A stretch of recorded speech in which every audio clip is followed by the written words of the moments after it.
Babahay ng gobyerno dito sa Maynay, Cavite na ating pinuntahan. Pakinggan natin. Tinamahan kami ng inopen yung karsada namin.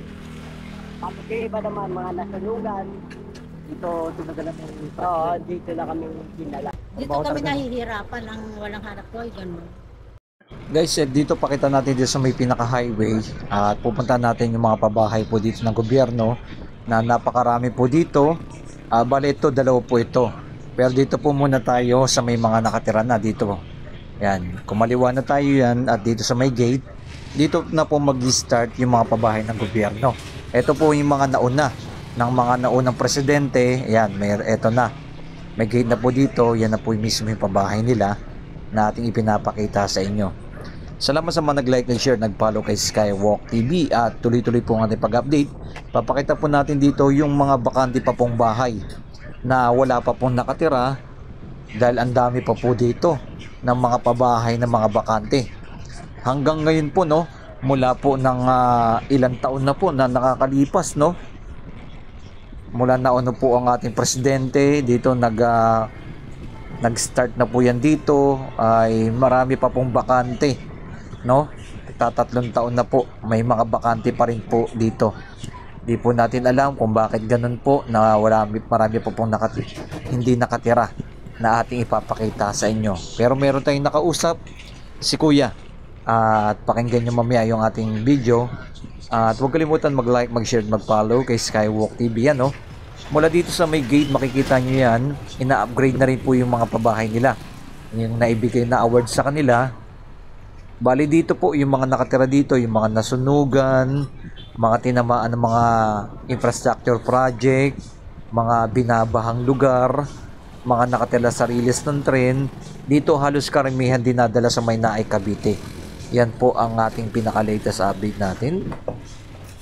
Pero yung mga nakatira dito, at tingnan nyo naman po, may mga dikotse na rin. At na-upgrade na rin po nila no, kasi yung pinakamahirap talaga dito hanap buhay at napakalayo pa talaga, kailangan meron kang sasakyan para kahit motor or mga kotse para kung dito ka may lilipat ka dito ay hindi ka mahirapan. Yan, ayan no, gaganda na rin ng bahay banda dito, pero banda doon sa may pinakadulo ipapakita natin sa inyo. Ayan, halos karamihan dito na upgrade na po nila yung mga pabahay na ibinigay sa kanila ng gobyerno.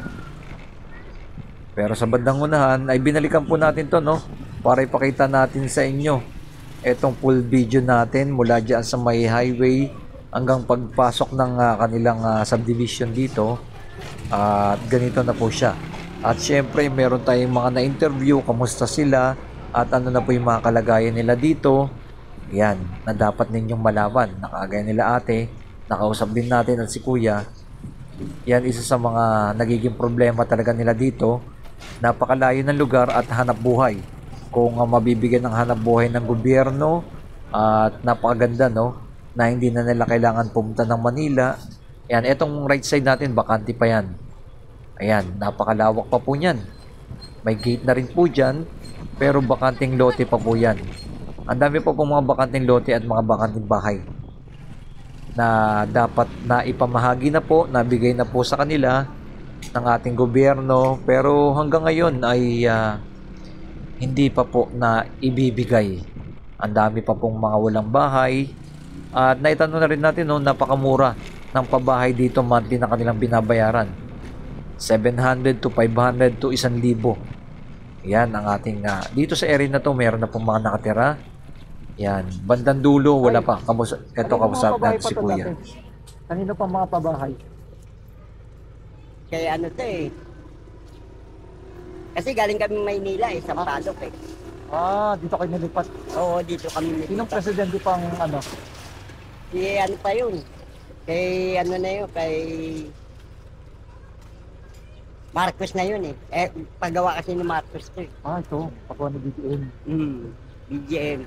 Kaya lahat ng mga taga rito, Tundo, Sampaloc, Nabota, tsaka Bacoor. Tapos, ano pa, Caloocan. Bakit kayo pinalipat dito sir? Mga ano kayo? Ano kami, kasi kami, Mga nasunugan.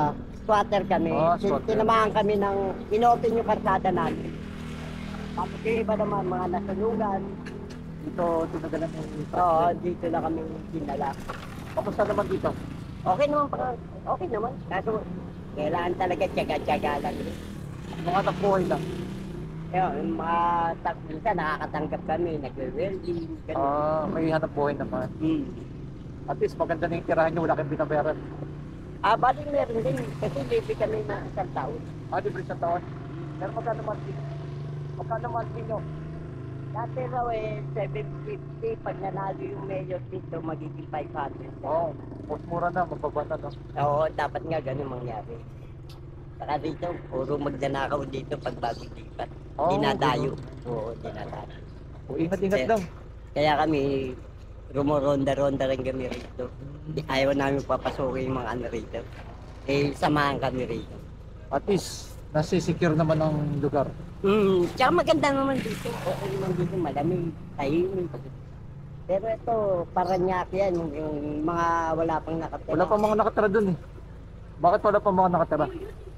Kaya mga yan, kasi Paranaque yan. Hindi pa nagkakasundo yung dalawang mayor dito, tsaka mayor doon sa Paranaque. Pero may mga titira naman. Pag meron no. Alos lahat yan. Pabahay yan. Mga tinamaan ng squatter. Hindi katulad sa release nung araw. Oo. Laguna sila tinatapon.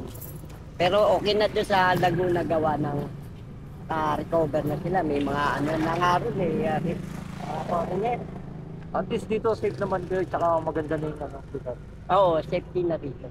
Yan, dahil kay President Bongbong Marcos. BBM. Bongbong Marcos yan eh. Diyan ba bumaba si Bongbong Marcos? Oo. Sige tayo, thank you ah. Okay. Okay, to. Mabahay pa pala ng ating presidente. Ito, mga wala pang titra dito. Kaya.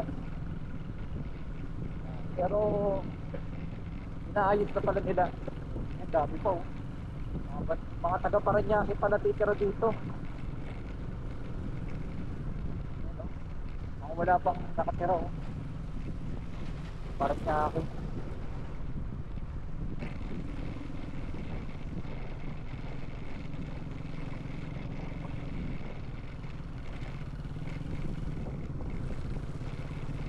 Ito dito meron na.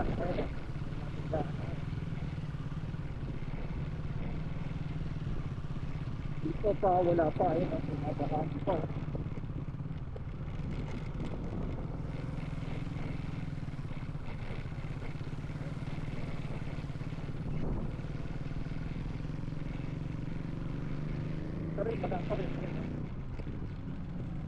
Ang wala pa nakatira dito sa area na to. Yan. May mga site na meron na. Ito wala pa. Pagaya na ito. Wala pa nakatira. Wala pa nakatira. Ay, meron na. Ay, kamusta yung pabahay dito ni President Bongbong Marcos? Bakit po? Kamusta kayo dito sa lugar area niyo? Doon kami po sa may Doon kami sa Ano kayo? Parston. Person. Okay lang po. Okay naman po. Bakit? Kasi dito wala pa mga nakatira, no? Wala, marami pa walang, ayan, mga laman. Wala. Maski din sa banda sa amin. Marami din. Hindi ba sila? Inikot lang po natin, titignan na yung pabahay ng ating presidente, kung kamusta na. Okay rin po. Okay naman po kayo dito, yung mula na nalipat kayo. Sa pinansyal, okay naman. Pag ano, Naman, wala pa kami pinansyal. wala pa, hindi pa na ano, ayuda. Hindi, mahirap nga titira dito, sir, dahil sa walang trabaho nga. Dito Trabaho kami talaga. nahihirapan ang walang hanap buhay, gano'n. Babalik doon. Oo, doon sa may trabaho nila, katulad na kami, Tagalongos kami, sir, sa Bacaor. Lucas Bacor pa kayo nakatira. Oo, Dito kayo nalipat. Oo, di ba yung nasunugan doon? O kami ang nilipat dyan sa Parston. Dito sa Parston. Kaso lang po, wala kang trabaho. Kaya yung iba, lumaban.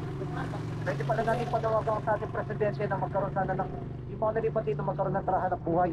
Sana po, Sana po. yun maganda, parang walang Maganda, aalis. kahit matanda Maganda sana na, nga dito makatrabaho. Okay dito, Safe kasi naman. parang Safe naman dito. yun. Ang pinaka-problema nyo lang yung hanap buhay. Anak po. Yung kuryente tubig, okay naman na. Okay naman po. Kasi Sige. wala pa kaming kuryente, yung submitter lang pa. At least makarating sa ating presidente, no? Yung ang problema na pala dito, hanap buhay na lang talaga. O talaga, sir. Eh, wala pa kaming financial na sinasabi. Sige, ma'am. Hirap na makamit yun eh. Sige, makakarating sa ating ano, no? Ating presidente. Thank you. Okay, hanap buhay ang kanilang problema. Ito may barangay na center, no? Yan, no? Center. At magkakaroon din dito ng dito magkakaroon ng eskwelahan na yan, no? Tsaka daycare, tsaka dito. Basta okay ito na.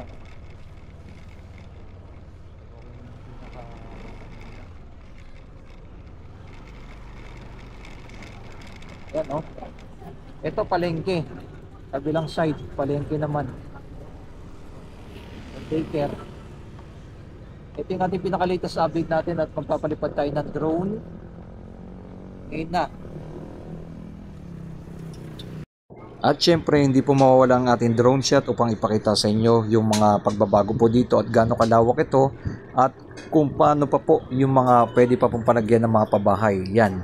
Etong area sa harapan na to, halos karamihan pa po dito walang nakatira.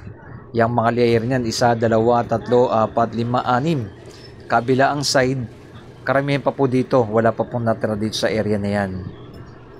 Yan, itong bandang unahan meron na sa may kalsada.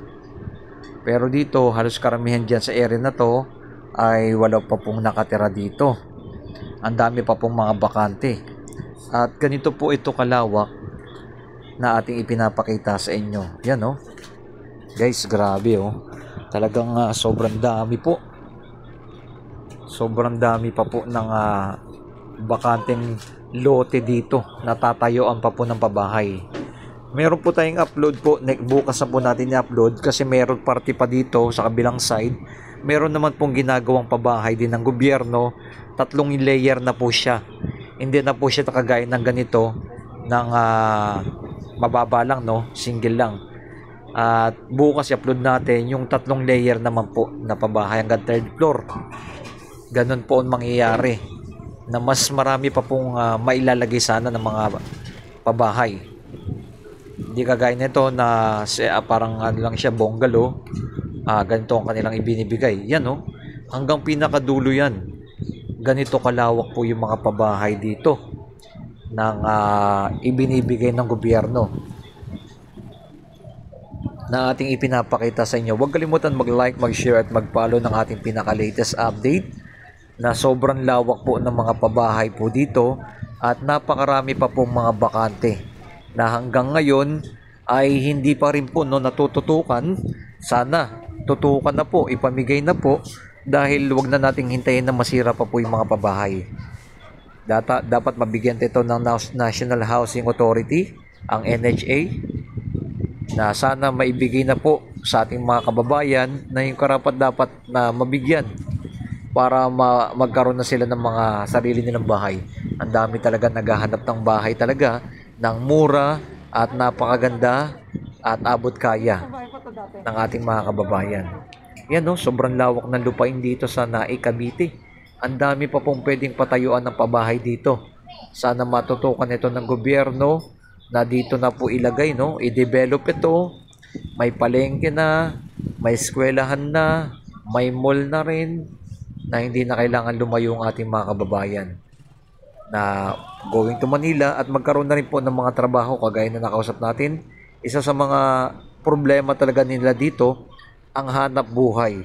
Napakalayo po ng hanap buhay nila dito. Kaya yung iba ay bumupunta pa po ng Manila, bumabalik dahil kasi nandun po yung pinakahanap buhay nila. At kung dapat matutukan sana ng gobyerno ito na hindi na po mahihirapan. Napakalawak pa po nito. Ma-develop pa po. Ang laki ng pwede pang i-develop po dito at mas lalong gaganda